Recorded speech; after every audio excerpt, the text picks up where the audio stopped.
নমস্কার বন্ধুরা, অঙ্কিতা গল্পের স্টুডিওতে আপনাদের সবাইকে স্বাগত। অঙ্কিতা গল্পের স্টুডিওর আজকের নিবেদন শুভঙ্কর সাহের উপন্যাস পতিতা কাহিনী পঞ্চম অধ্যায়। শুভঙ্কর সাহের একটি ফেসবুক পেজ আছে, পেজটির নাম কাহিনীওয়ালা। চাইলে আপনারা একটিবার ঘুরে আসতে পারেন। তো চলুন বেশি কথা না বলে পঞ্চম অধ্যায় শোনা যাক।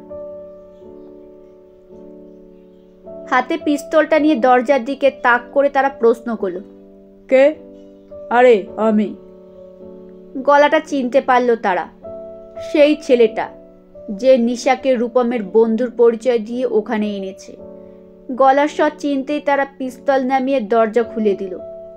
ছেলেটি ভেতরে এসে ঘুমন্ত নিশার অবস্থা দেখে, এই কি করছিলি তোরা? তোদের এই করতে টাকা দিচ্ছি। সরি রাঘবদা, মেয়েটা আসলে যা। থাক থাক, ঠিকঠাক বেহুশ করছিস তো ওকে? হ্যাঁ হ্যাঁ, কাজ একদম ওকে আছে।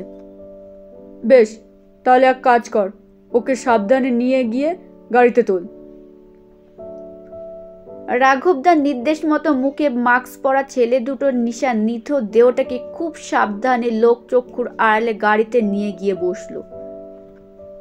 ওদিকে থানায় তখন রূপমকে সেলের মধ্যে 3rd ডিগ্রি দেওয়ার প্রস্তুতি চলছে, যে তার মুখ দিয়ে নিশার খবর বের করে আনতে।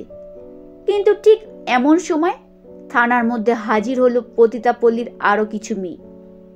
তারা বয়ান দিল যে সুন্দরীদি আর রিমা মিলে নিশাকে অন্য কাউকে বেচে দিয়েছে মোটা অঙ্কের বিনিময়ে। থানার মধ্যে তখন টাল মাটাল পরিস্থিতি। বড়বাবু পতিতাপল্লীর বাকি মেয়েগুলোর বয়ানে পতিতাপল্লীতে হাবিলদার পাঠিয়ে সুন্দরীদির ঘর থেকে বেশ ভালো অঙ্কের টাকা উদ্ধার করে আনলে পর লেডি কনস্টেবলের থ্রেটে সুন্দরী আর রিমাকে নিশাকে পাচার করার অপরাধে কারাগারে বন্দি করল। ওদিকে রূপমকে মুক্তি দিল কারাগার থেকে। পুলিশ ফোর্স নিশাকে খুঁজে পেতে তৎপর দেখালেও রূপম পুলিশের আগে নিশার সন্ধান করতে বেরিয়ে পড়ল। যাওয়ার আগে সে পতিতাপল্লীর অন্যান্য মেয়েগুলোকে হাত জোর করে প্রণাম করল, তাকে নির্দোষ প্রমাণ করার জন্য। কোন দিকে যাবে সে? কোথায় আছে এখন নিশা? তার কোন দিশাই পেল না রূপম।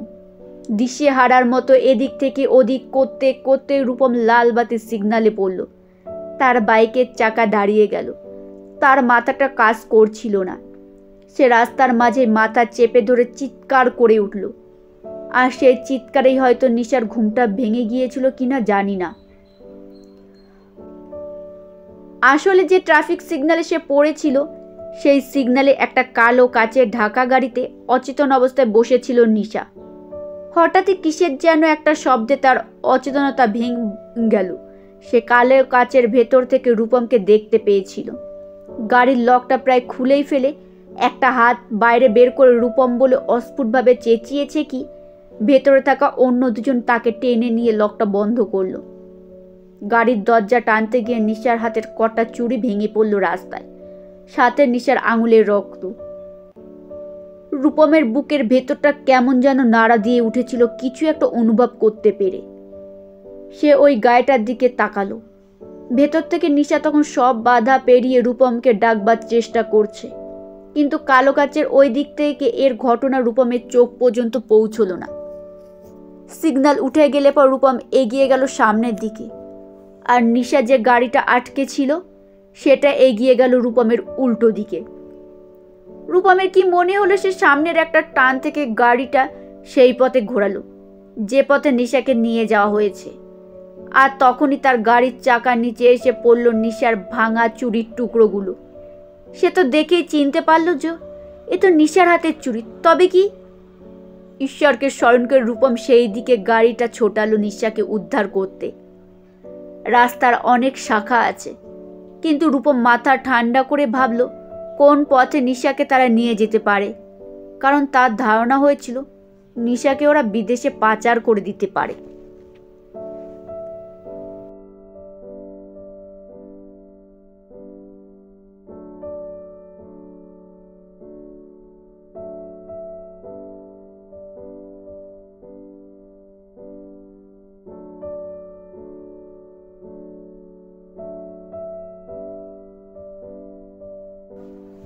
নমস্কার, শেষ হলো পঞ্চম পর্ব। গল্প শোনা হয়ে গেলে একটি লাইক করবেন, কমেন্টে আপনাদের মতামত জানাবেন।